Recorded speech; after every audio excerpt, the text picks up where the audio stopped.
de adaptação, né?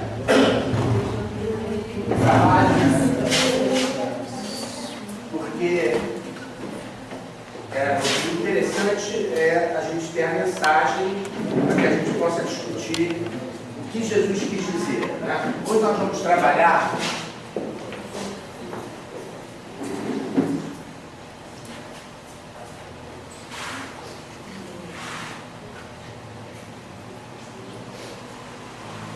dando para ver aí atrás? Sim. A cura do leproso. O ideal era que a gente tivesse o texto, mas o horário que eu cheguei aqui não deu para reproduzir. Então, nós vamos ter que ler devagar e ir discutindo cada versículo e, dentro desse versículo, puxar algumas palavras que trazem mensagens para a gente, né? Algumas mensagens para a gente, devemos dizer.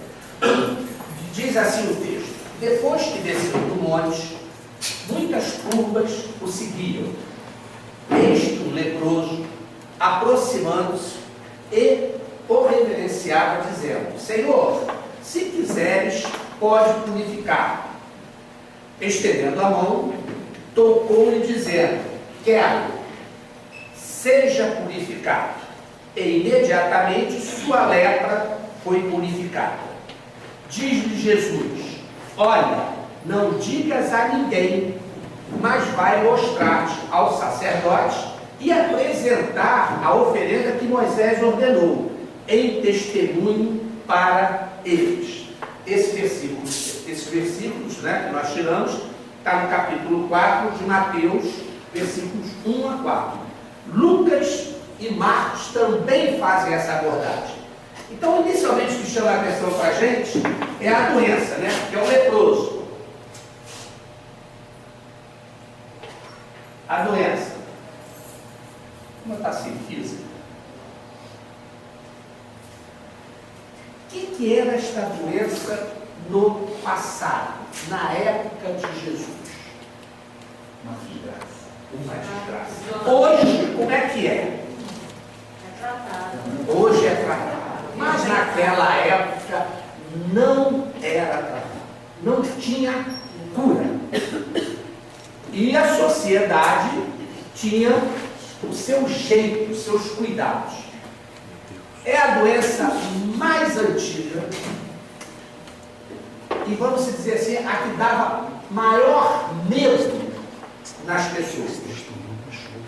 Os registros dela estão em torno de 4.000 anos que se fala nessa doença. E o que acontece com essa doença? É por uma bactéria. Ela ataca os nervos e a pele e dá deformações, chagas, feridas. E essas chagas e essas feridas, além do aspecto, exalava um cheiro. Então, só por esse quadro, a coisa era muito complicada. E detalhe, contagiosa. O nome dela, as pessoas falam lepra, Hansen, Moféia, mal de Hansen e também mal de Lázaro. É conhecida assim. Né? E o que é importante, na época de Jesus não tinha cura. Ok? Então essa era a doença. E aí o que acontecia? O camarada adquiria essa doença. Então ele era isolado, né? Porque essa característica dele, ele era isolado, e eles se vestiam de uma forma que você identificava. E quando por acaso eles tinham que ir em algum lugar e viam alguém, eles gritavam, tocavam um sino e falavam: sou um imundo. Porque aquela doença era considerada uma impureza. Então eles ficavam separados. Então essa é a parte física. Essa doença também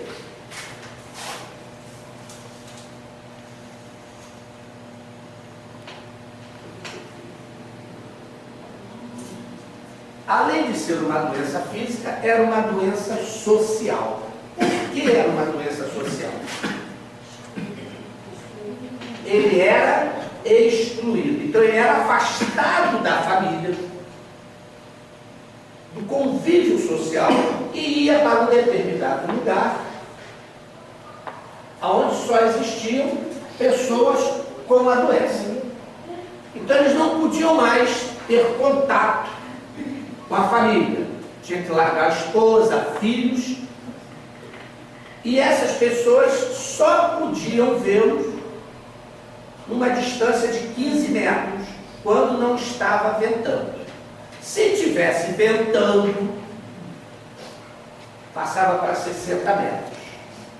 Aí o que acontecia? Com o tempo, eles eram abandonados, largados, ou seja, eram sepultados vivos.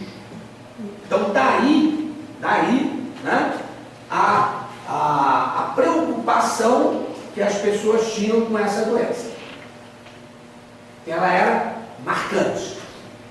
E aí tem uma coisa interessante, né? Que se de repente tivesse vindo alguém distraído, o doente tinha que gritar que ali tinha um imundo, tinha um impuro. De qualquer maneira, ele tinha que manifestar essa doença nele. Ok? Aí diz isso. O texto fala o seguinte, o versículo 1. Depois que desceu do monte, muitas turbas o seguiam. Descida do monte.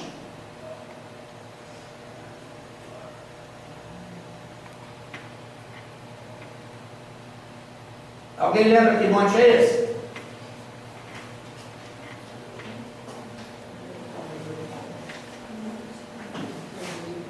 Hã? Que monte é esse?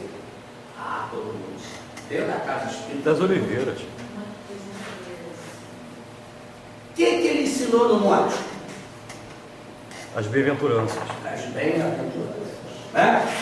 Jesus ensina no monte as bem-aventuranças. Ou seja, estava ensinando, estava mostrando para todos nós o que deveríamos fazer para ganhar a vida eterna, a vida futura.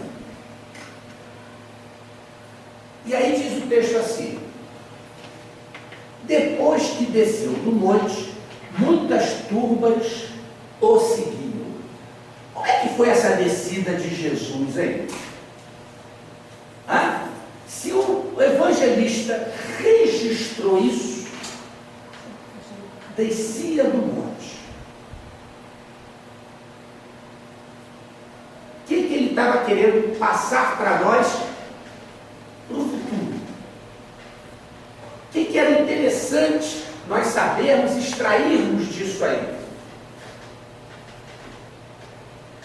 Que Jesus, ao descer do monte, significava, simboliza para nós que ele ia à altura daquelas pessoas que necessitavam o amparo. Ele se colocava de igual para igual. Ele descia do monte das virtudes que ele possuía e se colocava em igualdade de condições com aqueles que precisavam do seu serviço, que precisavam da sua ajuda. Então essa descida é uma descida simbólica e eminentemente moral. O homem era um leproso e Jesus desceu. A turba, né, a multidão o seguia. Lógico, por quê que a multidão seguia? Que estavam maravilhados com o que ele havia de ensinando, porque ele trazia consolação. E todos nós precisamos de consolação. Qual é hoje a maior consolação para nós espíritas? Que Jesus falava, mas não como nós falamos hoje. Ele já falava, tudo que o espírita fala, Jesus falava. Qual é a maior consolação para nós hoje? A reencarnação? Não, sabia que eu permanecer aqui. Reencarnação, ou seja, eu posso fazer as lambanças que quiser, mas vou ter uma chance de corrigir. Certo? Uma outra, né? Que para nós é muito importante, que a vida continua. Eu estou andando na minha estrada evolutiva, em um determinado momento esse corpo cai, mas eu continuo andando. Como outros corpos já caíram. E nós não pensamos nisso. Tá? Então essa descida de Jesus, muitos seguiram. Agora uma coisa interessante. Todos seguiram. Jesus descia e o grupo vinha atrás. Todos seguiram Jesus? Não. Não, né? Até hoje é mais ou menos assim. Todo mundo não. A grande maioria, quando fala em Jesus, primeiro já confunde com Deus. Já é um erro, né? Mas querem receber a graça sem esforço.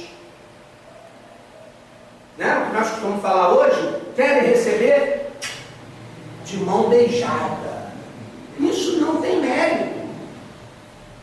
E o leproso está ensinando isso para nós.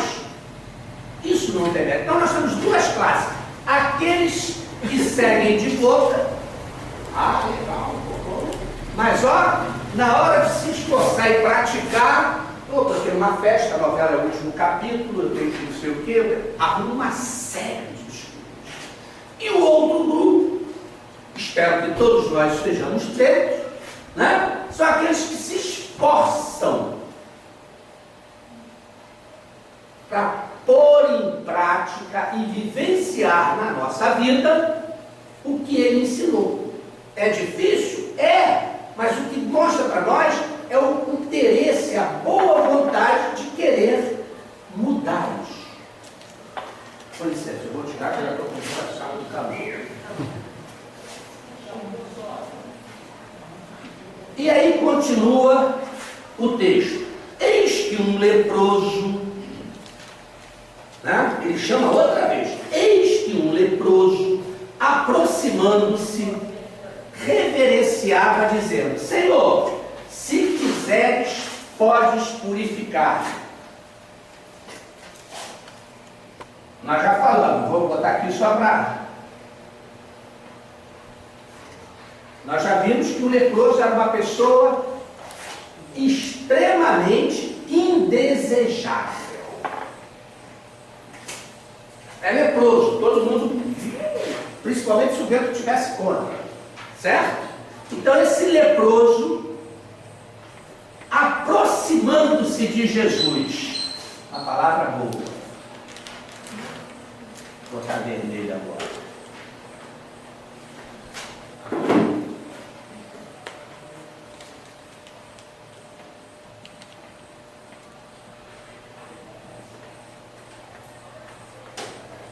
Doente aproximando-se de Jesus. Que aproximação é essa?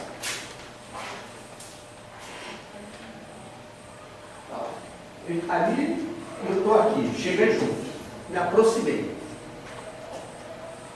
O que é isso? O que é essa aproximação? O que significa isso? É uma prova, né? Hein? Uma prova. É mais do que prova. Na rua eu vou vir para frente, expiação. Ninguém conta para ninguém, não. Expiação. Quando ele se aproxima de Jesus, o que ele está fazendo? Ele está criando uma sintonia nessa aproximação. Olha o leproso ensinando para a gente. Quando eu tenho que me aproximar de Jesus, eu crio uma sintonia com ele. Porque só através dessa sintonia é que ele poderia almejar a cura. Não sabemos, os evangelhos não falam, né, o que se passou com esse leproso para ele procurar Jesus. Só dá esse recado, né? Então essa aproximação, ele entra em sintonia, ele afiniza com Jesus. E aí dizia o seguinte: se eu procuro, eu tenho uma vontade. Se o leproso procurou, é porque ele tinha vontade de alguma coisa. Ele estava procurando, ele tinha vontade de ficar curado.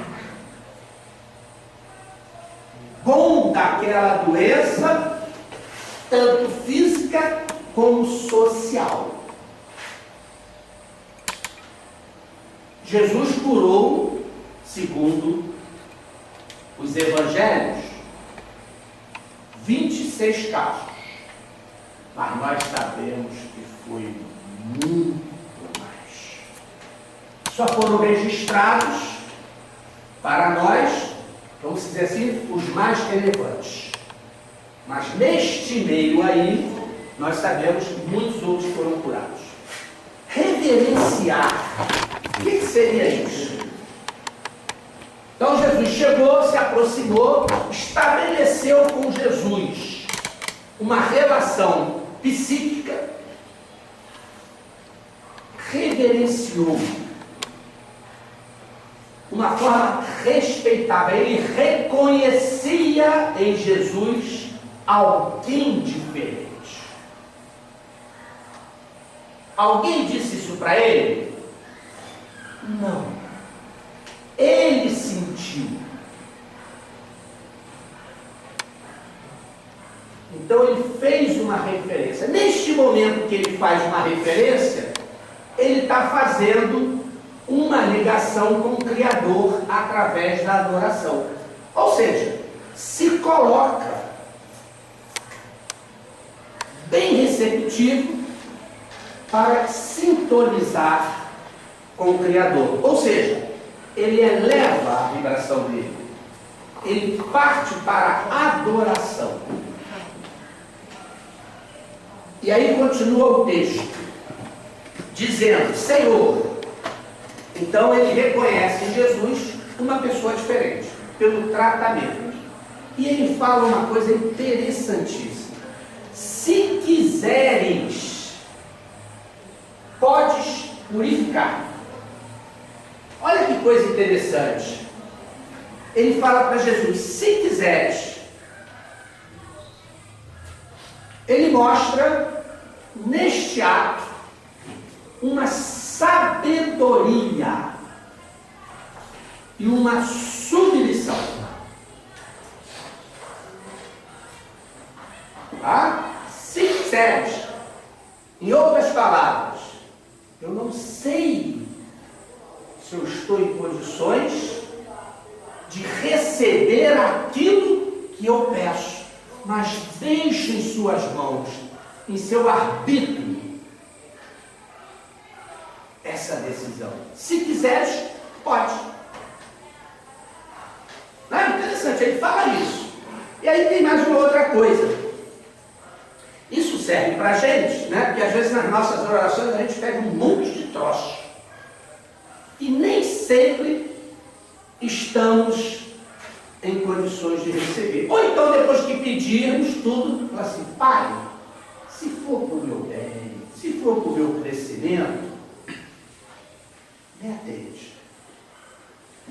A gente nunca faz assim, né? Ou esqueceu de mim, não me atendeu, né? Então, esse leproso, ele mostra para nós que se colocou em submissão e respeitou a sabedoria de Cristo, dizendo: se quiseres, podes me purificar. Deixa eu ver, vou ler aqui, tá. Se quiseres. Jesus só queria curar algumas vezes? Só algumas vezes que Jesus queria curar? Então tem alguma coisa aí que a gente vai tentar descobrir, né? Não. Jesus não queria só curar algumas vezes. que ele não curou todo mundo?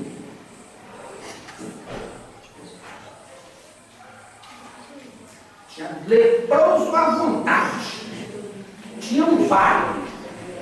Tinha cegos estropiados. Todos foram curados? Não.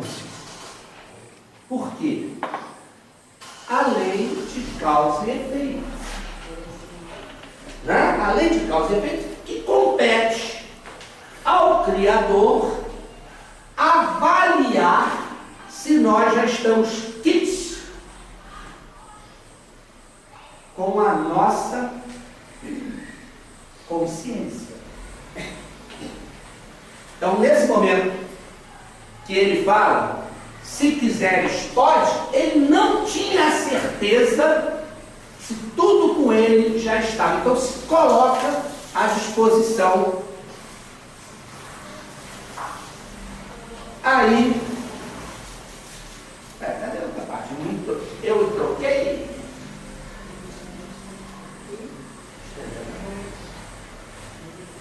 Seis. Esse aqui foi 1, 3. É, isso mesmo, esse aqui mesmo. 5, 6, está certo. Aí, não, está faltando bem assim.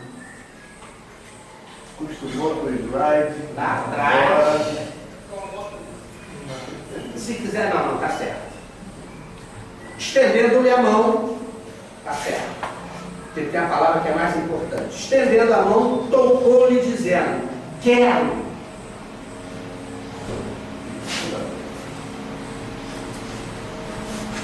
Quero, seja purificado. Imediatamente sua lepra foi purificada. O que é estender a mão, hein?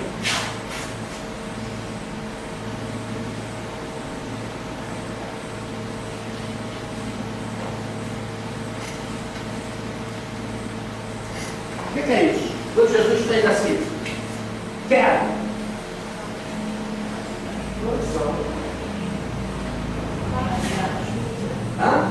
Ajuda. Mas como foi essa ajuda? A gente faz essa ajuda dentro da casa do Espírito, não, dando leproso. Né? E na hora que Jesus estica a mão, ele está dando um passe. Ou seja, ele está interrompendo aquele processo.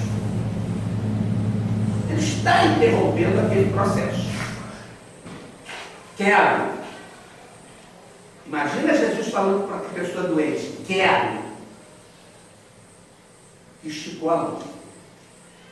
Aí o texto diz isso para a gente, né? Quero, seja purificado. E imediatamente a sua lepra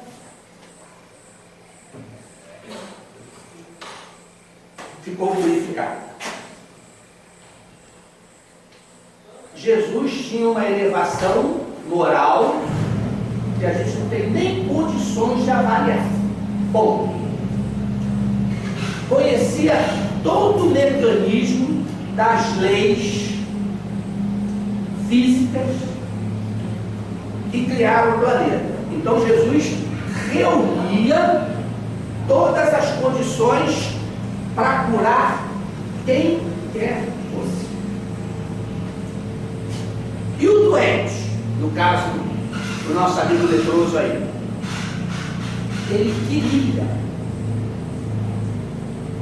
ele se colocou na condição de receber toda aquela energia que Cristo jogou para ele. Mas lembram daquela mulher que tinha 12 anos de hemorragia? Ela só bateu na bainha dele e falou: opa, saiu uma virtude aqui, quem lhe tocou? O leproso fala com ele: pode me purificar. Aí Jesus fala assim: eu quero. Imagina Jesus falando: eu quero, que saiu nesse momento, né? Então, a fé é uma vontade de querer, não é uma coisa mística.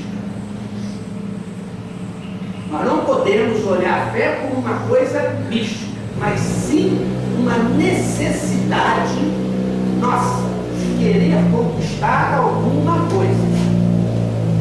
E aí o passe é aquela situação. É um dando, nesse caso Jesus, não vamos nem falar na qualidade dos frutos, e um recebendo. Então a cura foi total, porque o que estava recebendo queria. Então, no momento que eu vou receber um passe, primeira coisa, eu tenho que saber se eu necessito desse passe.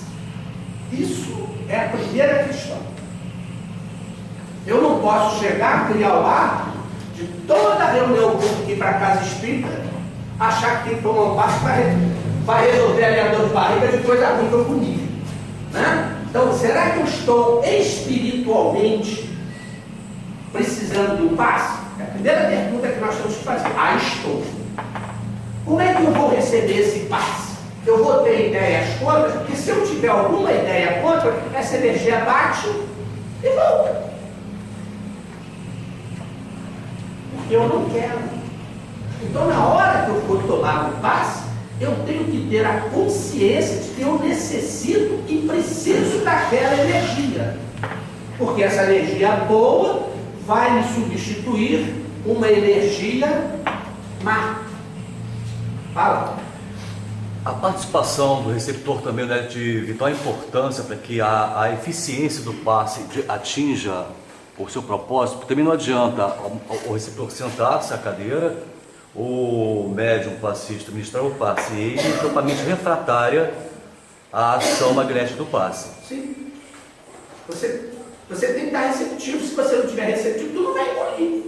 Vai bater em você e voltar. Ou então vai bater e não vai penetrar, fica uma coisa inerte.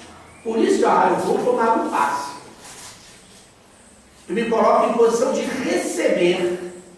De receber. E o pensamento onde é que fica nessa altura que eu também? Oi? O pensamento deve ficar aonde? O teu pensamento é: eu necessito de tomar um passe. Então eu quero receber o passe. É a minha fé. Isso é minha fé. Por isso que Jesus falava: a tua fé te salvou. Aí associaram fé com a teologia. Então, por isso que nós falamos em fé, nós ligamos logo a santo, a igreja, a casa espírita. E não é. Fé é vontade, é uma disposição sua de querer. Então eu não estou bem. Você sabe quando eu não está bem. Então eu vou tomar um passe. Já abri todos os meus campos para que aquela energia entre e mande aquela que está me incomodando para fora. Porque o bem sempre vai prevalecer. Toda energia boa sempre vai tomar conta do lugar ruim. Não tem jeito. Foi o que aconteceu com esse leproso. Vamos ver um pouquinho aqui na frente. Aí assim, vou parar o texto para não estendendo a mão. Deu passe, resolveu o problema. Tocou. Jesus tocou nele. Jesus precisava tocar nele? Não. Não. Mas ele era impuro. Por que Jesus tocou? Ele era impuro. Por que Jesus tocou? Acho que para exemplificar que dali por diante qualquer um podia tocar nele. Para exemplificar que dali por diante qualquer um podia tocar nele. Porque a lepra não ia matar para ninguém. A lepra tinha um estigma muito grande. Né? Isso. Principalmente isso. Pô, tu tocou no leproso. Teoricamente, era voz corrente. Se você tocar no leproso, já era. Você vai pegar a doença. Como? Aí Jesus vai e pega, toca nele. Jesus precisava tocar? Não.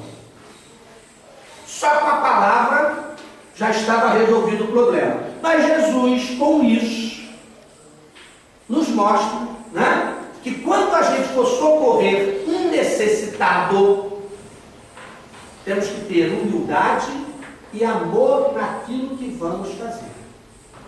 Por outro lado, ele estava mostrando para a religião dominante que ele tinha tocado e que o homem tinha ficado ficado bom, curado, mostrando para eles realmente que ele era um enviado, ele era um Messias, que lógico, o pessoal do Sinédrio lá adorou, né? Queria matar ele, queria pegar de qualquer jeito. Então as coisas que Jesus ia fazendo